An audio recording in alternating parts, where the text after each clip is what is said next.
Bonjour Mathilde. Bonjour. Vous êtes historienne, spécialiste des mouvements de révolution et du maintien de l'ordre au XIXe siècle, et vous décortiquez très souvent les points essentiels de l'histoire en rapport avec l'actualité sur votre compte Twitter.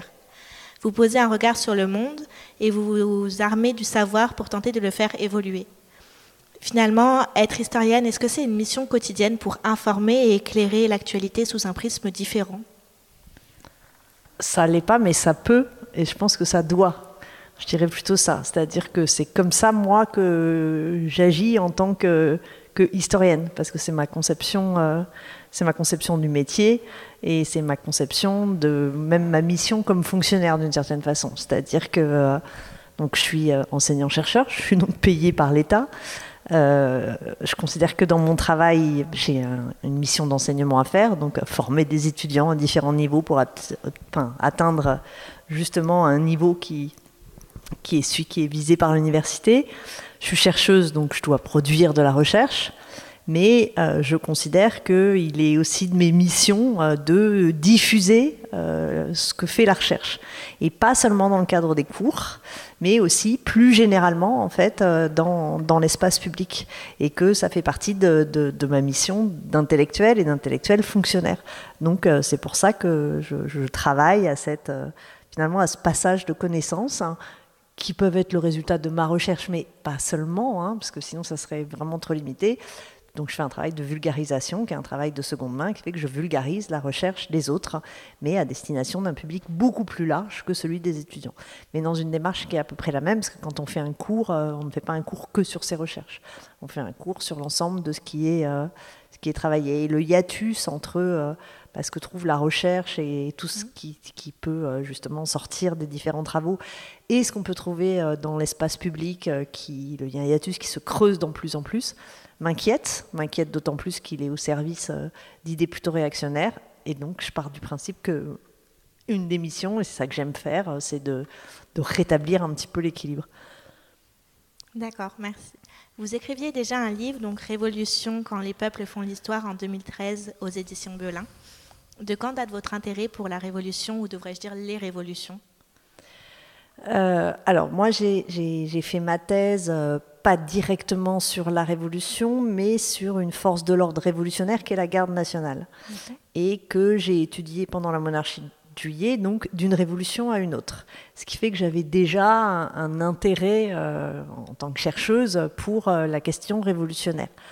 Après, j'avais un intérêt politique, c'est-à-dire que je ne dirais pas que je suis une militante révolutionnaire, parce que je ne sais pas trop ce que ça veut dire exactement, mais j'ai toujours été dans des mouvements assez radicaux et qui, en tout cas, ne sont pas contre-révolutionnaires, c'est clair. En fait, ce qui a joué, c'est vraiment quand on a commencé à avoir des nouvelles de ce qui se passait à Tunis, et puis après de ce qui se passait au Caire. Et avec un certain nombre de copains, on s'est dit mais c'est super intéressant ce qui est en train de se passer, c'est très très dense, d'autant qu'en plus il y avait beaucoup de liens qui étaient faits, soit positifs soit négatifs dans les journaux, avec le printemps des peuples, on parlait du printemps arabe, avec la révolution de 89, donc ça nous intéressait finalement ces allers-retours.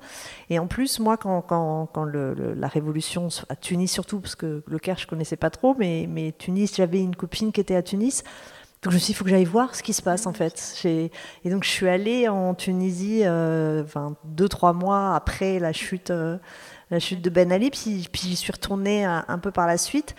Et tout ça a nourri finalement un intérêt. Et avec cette bande de copains, donc on était 5, on s'est dit, mais en fait, il n'existe aucun livre qui rassemble toutes les révolutions. C'est-à-dire qu'il y a des livres sur chacune, mais on n'a jamais trop réfléchi aux circulations de l'une à l'autre. Ce alors que d'un côté, on voyait les journaux qui parlaient de contagion révolutionnaire, ça nous faisait hurler comme si la révolution était une maladie. Et de l'autre, on voyait que pour essayer de comprendre ce qui se passait dans les pays arabes, on invoquait des souvenirs historiques parfois personne ne mettait pas trop de comprendre. Et on s'est dit, mais en fait, il faut qu'on comble ça. Et en fait, on a eu 2 démarches à ce moment-là. C'est-à-dire que d'un côté, on a fait ce livre, qui est un livre de vulgarisation, qui donc rassemble toutes les révolutions, mais aussi en réfléchissant à la circulation entre elles et parfois des choses qu'on pouvait retrouver dans certains des chapitres aussi thématiques. Et de l'autre côté, on a organisé un colloque universitaire, scientifique, là, beaucoup plus restreint, sur le phénomène de la révolution, enfin de la circulation révolutionnaire dans le temps et dans l'espace. Et en fait, la préparation du colloque, et puis parce qu'on recevait les communications, hein, nourrissait en même temps le travail de vulgarisation qu'on faisait à côté. Ah oui, donc finalement ça tombait bien. Ah oui, c'était oui, ouais. mais vraiment le déclencheur, ça a été Tunis, janvier, ouais. ça c'est... Donc événement plutôt personnel puisque vous rendiez visite à une amie par... Non, parce que en fait, c'est vraiment parce que on voyait ce qui se passait. C'est comme là quand on voit les rues d'Alger. Enfin, il y a quelque chose d'enthousiasmant et de se dire mais ça bouge, il se passe quelque chose. Hein, et en fait, sachant qu'on a quand même grandi dans un monde peu révolutionnaire. Enfin, moi, depuis que je suis née, je considère pas que les révolutions de velours sont des révolutions. Donc, et alors que je faisais des cours sur la Révolution. Là, il y en avait une en vrai, donc il fallait que j'aille voir ça, quoi. Okay. Super. Et du coup, le terme de révolution, finalement, vu qu'il est très présent, il est très souvent amené dans le débat public à travers les campagnes publicitaires ou par exemple dans l'ouvrage d'Emmanuel Macron, Révolution, publié en 2016. Dedans, il stipule que la France n'est pas assez préparée aux grandes révolutions à venir, notamment sur le terrain de l'emploi et du travail. Que signifie le terme de révolution et peut-on l'utiliser à tort et à travers ou certains éléments doivent concorder pour arriver à employer ce mot directement connoté et imagé quand même? Alors, il y a plusieurs choses dans votre question. Ouais. Il faut voir que la révolution, c'est une puissance, un mot qui a une forte puissance mobilisatrice, une forte puissance émancipatrice, et par conséquent, il est frais. Dans les années 89, avec la chute du mur, il y a une espèce d'espoir dans le camp libéral que ça y est, on en a fini avec la révolution. C'est Fukuyama, la fin de l'histoire, la fin des révolutions. Donc c'est cette espèce d'espoir pour le camp libéral que ça y est, le monde capitaliste libéral a triomphé, que ça ne sert à rien de se libérer. Ouf, on est sauvé, il n'y a plus d'alternative, tout va bien. Mais en même temps, il continue à avoir un peu peur de la révolution. Et ça va donner deux phénomènes. D'abord, une tentative de déminer le terme, et de le déminer finalement en le faisant rentrer dans le capitalisme. T-shirt du Che, effectivement, Citroën révolutionne la voiture, Jamie Oliver révolutionne la cuisine. Enfin, ils peuvent tous révolutionner tout ce qu'ils veulent. Saint-Laurent révolutionne les rouges à lèvres. Enfin bon. Ou un détournement. Le premier, c'est Reagan, la révolution reaganienne. Et finalement, Macron ne fait que du Reagan, c'est-à-dire qu'il reprend le mot. Donc c'est des stratégies pour essayer de déminer le mot, mais ils ont parfaitement conscience que ça n'a rien à voir avec ce qu'est la révolution et quel est son sens. Après, sur ce qu'est la révolution et son sens quand même évolue dans l'histoire. Hein. On sait que ça vient d'un terme qui n'a rien à voir avec le politique, puisque c'est de la révolution astronomique des astres, hein, donc le retour... Et en fait, il fait son entrée politique en plusieurs temps. D'abord, il fait son entrée en politique, mais presque dans son sens premier, avec la première révolution anglaise. Hein.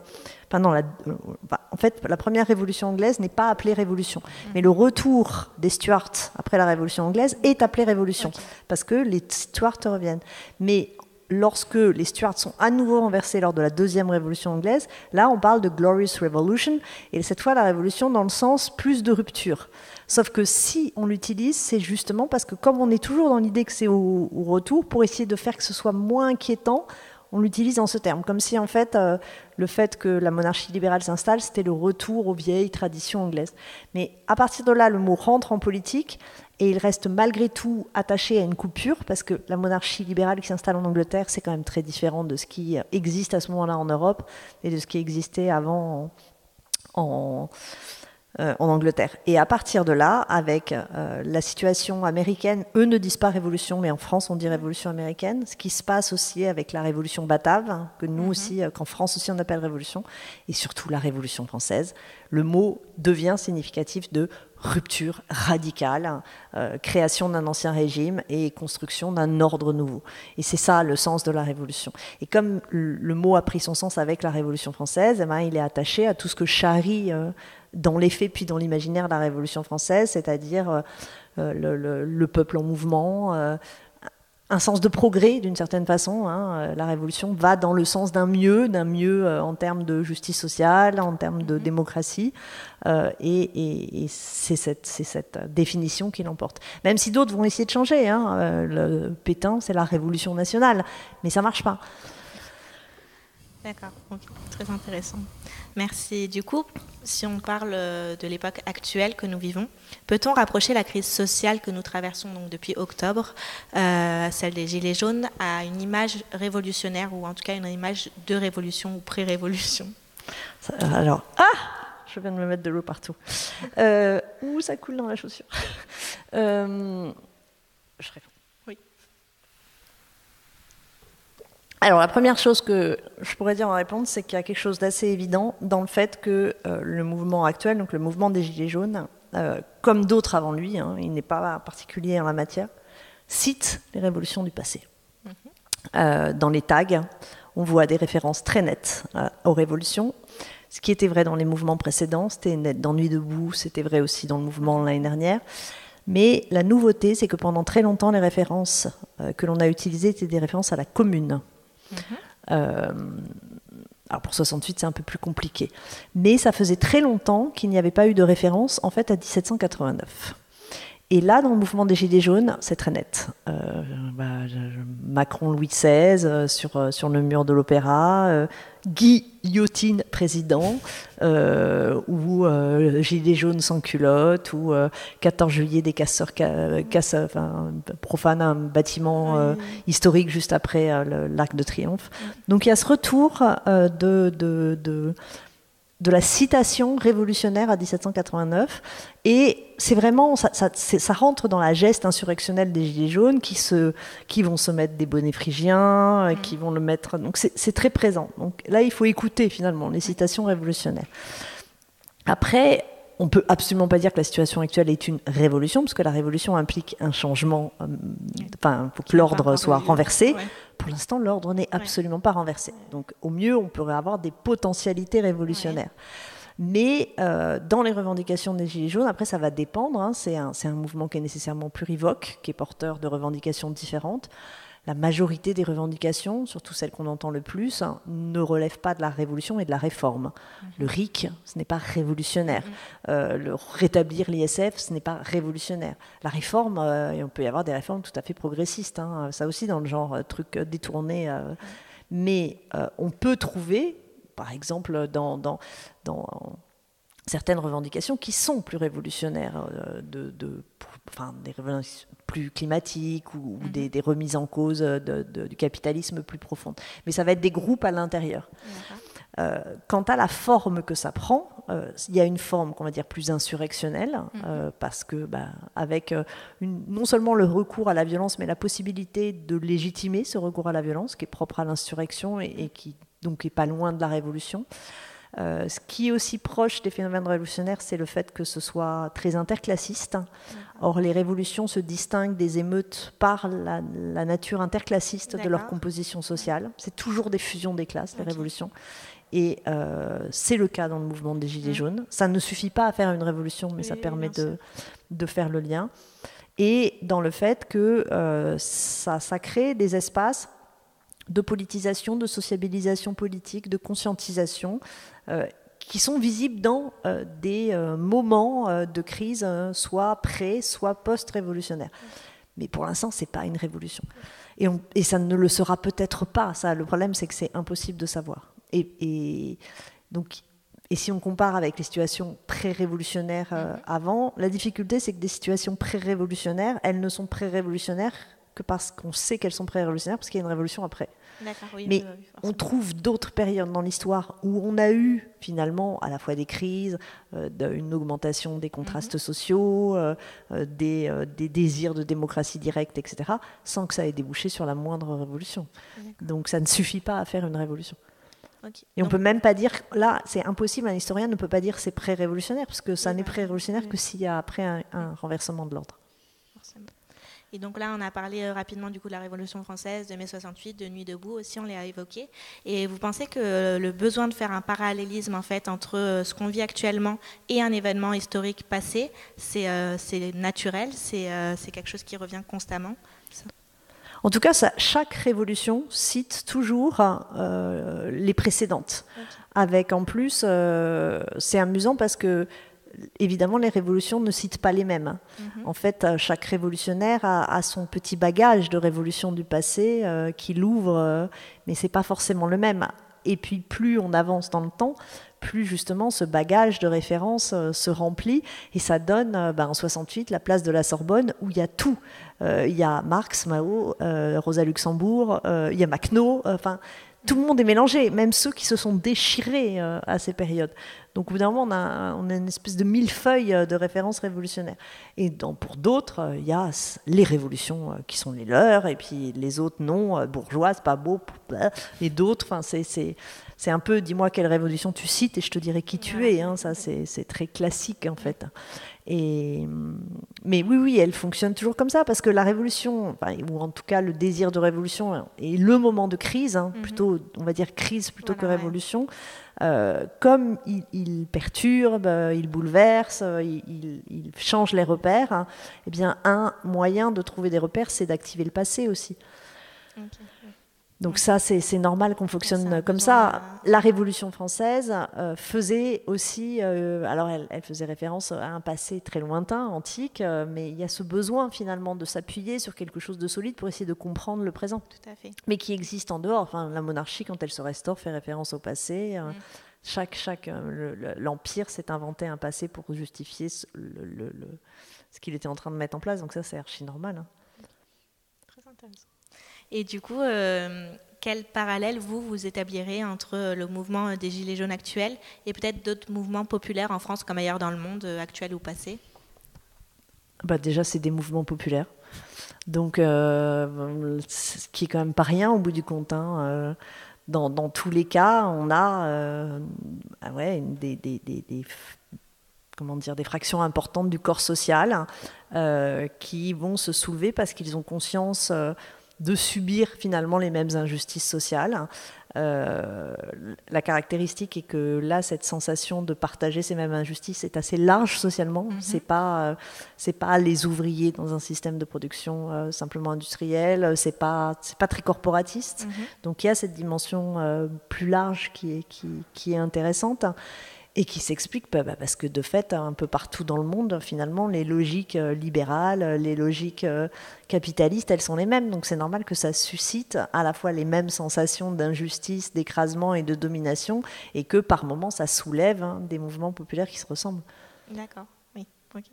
Et du coup, en parlant de ça, on assiste depuis plusieurs mois aussi à un désenchantement démocratique, à un sentiment latent d'injustice par rapport aux politiques menées. Est-ce la première fois depuis la Révolution française, du coup, que la démocratie représentative est contestée en France ? Elle a toujours été contestée. En fait, elle pose problème dès le début, la démocratie représentative, parce qu'elle est justement faite pour écraser la démocratie directe. Donc, sa remise en cause, elle existe au sein de la Révolution française. Elle est très présente en 1848. En 1848 se joue le conflit entre la démocratie directe et la démocratie représentative, et il est tranché par les armes, par la répression atroce de juin 1948. Elle est évidemment reposée au cœur de la commune, même si la commune élit donc ce qu'on va appeler la commune, donc le pouvoir municipal, même si elle a recours à une forme de démocratie représentative, malgré tout, la vie dans les quartiers, les arrondissements parisiens maintenait la réalité d'une démocratie directe. Donc ça se rejoue à ce moment-là. Ça se rejoue d'une certaine façon, même si c'est un peu plus complexe et je connais moins, surtout au moment de la Libération. Donc non, ça a toujours été, c'est en permanent, parce que de toute façon, la démocratie représentative, elle est pratique, elle fonctionne, mais elle fonctionne surtout pour écraser la souveraineté populaire, pour l'encadrer, pour la discipliner. Donc il est normal qu'il y ait des réactions. Elle a été faite pour ça. D'accord, ok, très bien. Et donc, d'un point de vue historique et sémantique, considérez-vous qu'il y ait actuellement une dérive autoritaire du régime qui porte atteinte aux libertés publiques, notamment avec la loi anti-Caser, la perquisition chez Mediapart, évidemment, ou peut-être le plateau TPMP Schiappa Hanouna ? J'en suis sûre, mais non, tout va bien. Évidemment qu'il y a une vraie dérive autoritaire. Oui, non, il y a une dérive autoritaire inquiétante et qui fait d'ailleurs que, Alors qu'au tout début, quand on disait dérive autoritaire, les gens disaient quand même, tu exagères. Maintenant, c'est bon, je crois qu'on a même pu... on peut le dire. Alors, c'est pas encore du fascisme, hein, je dirais pas qu'il y a du fascisme, là c'est une erreur. Mais il y a une dérive autoritaire évidente, hein, sur le terrain, dans la loi, enfin tout ce que vous décrivez... le démontre, hein, qui était présente, hein, parce qu'en fait, la plupart des lois ne sont jamais que la réactivation de lois anciennes. Enfin, depuis les lois scélérates contre les anarchistes, les logiques liberticides et qu'on retrouve actuellement dans la loi anti-casseurs, elles sont présentes. L'association de malfaiteurs qui a visé Tarnac et qui vise les militants de Bure, hein, c'est une loi de 1893 contre les anarchistes. Et par ailleurs, ce que subissent actuellement les Gilets jaunes en termes de violences policières, ça fait des décennies que les quartiers populaires les subissent. Pareil, la loi Casseurs, finalement, elle applique de façon beaucoup plus large à la manifestation ce que l'on a appliqué aux supporters dans les stades. Sauf que personne n'a rien dit quand c'était les quartiers populaires et personne n'a rien dit quand c'était les supporters de stade, surtout qu'en plus on se disait ouais, c'était des fachos, donc c'était pas très grave. Sauf qu'en fait, toute loi qui, même si elle est sur une cible particulière qui remet en cause les libertés, est ensuite utilisée contre tous les autres. Les lois scélérates contre les anarchistes, elle a visé tout le mouvement socialiste et tout le mouvement social, et elle continue à être utilisée. Et des lois qui ont été prises sous la Ve République contre l'extrême droite, hein, dont on pouvait se réjouir parce qu'elle visait l'extrême droite. Très très vite, elle a visé d'abord tous les régionalistes, puis les maoïstes, puis toute la gauche radicale. Donc en fait, toute remise en cause des libertés, même si... En fait, à chaque fois, les lois sont prises pour des cibles précises, mais très vite, les cibles sont dépassées. Comme c'est des lois, ça reste, hein, et on peut très bien les réactiver pour n'importe qui après. Okay. On sent bien votre côté engagé derrière vos propos. Et dans un article du Nouvel Obs, d'ailleurs, publié à votre propos en 2016, vous disiez privilégier l'histoire des révolutions, des grèves et mouvements sociaux pour finalement vous décrire comme servant les combats féministes, antiracistes, etc., à défaut de couvrir des histoires culturelles ou des relations internationales, par exemple. Cette ligne éditoriale, du coup, elle tient toujours aujourd'hui ? Oui, alors en fait, ce qu'il y a, c'est que c'est ce qu'on explique avec Laurence Decoq et Guillaume Mazot dans le livre qu'on a coécrit, l'histoire comme émancipation. Nous, on défend l'histoire comme discipline qui peut et qui doit être émancipatrice. Et un des moyens pour qu'elle le soit, c'est le choix des objets. On peut émanciper en faisant n'importe quel type d'histoire, hein. Mais l'un des moyens quand même, c'est de choisir des objets qui sont plus directement liés aux luttes. Donc c'est vrai que moi, c'est le choix que j'ai fait. Comme le dit... comme on le dit à propos de Zine, c'est faire l'histoire des lapins et de faire l'histoire des lapins qui ont un fusil. Et moi, c'est ça que je fais comme histoire.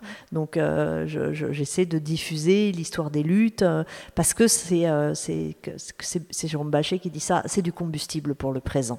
C'est-à-dire, ça permet de montrer que par le passé, les gens ont lutté, qu'ils ont fragilisé le pouvoir. Alors peut-être ils ont perdu, mais ils ont recommencé et le pouvoir a été refragilisé. Et ça montre la capacité de réaction, de résistance, d'invention, d'action des classes dominées. Et donc ça montre que les dominations ne sont pas intangibles et qu'on peut les renverser. Mais il y a d'autres moyens, hein, en fait. On peut faire une histoire internationale émancipatrice, on peut même faire une histoire je sais pas moi, de la porcelaine, tout dépend comment on le fait.